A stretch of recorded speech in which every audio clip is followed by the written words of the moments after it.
Prvi električni motor razvio je mađarski inženjer Anjoš Jedlik 1828. godine.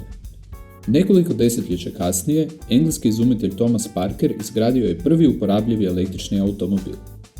Danas, nakon nešto manje od 200 godina, sretni smo što možemo predstaviti prvi električni automobil koji se koristi u obuci vožnje u hrvatskim autoškolama.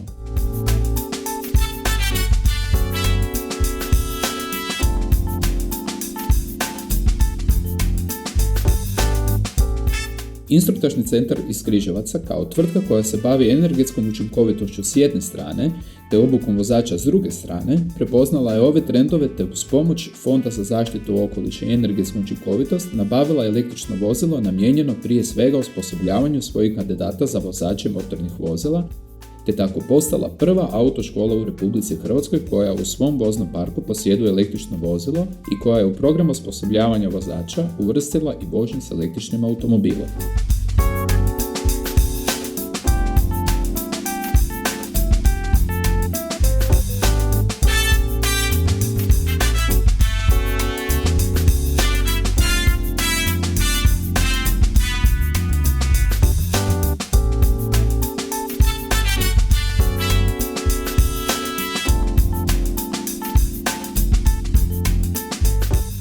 Cilj ovog projekta jest omogućiti svim polaznicima autoškole upoznavanje s novim tehnologijama, odnosno prednostima i načinom korištenja električnih automobila, te na taj način povećati njihovu svijest o potrebi zaštite okoliša u skladu s pozitivnim kretanjima u svijetu.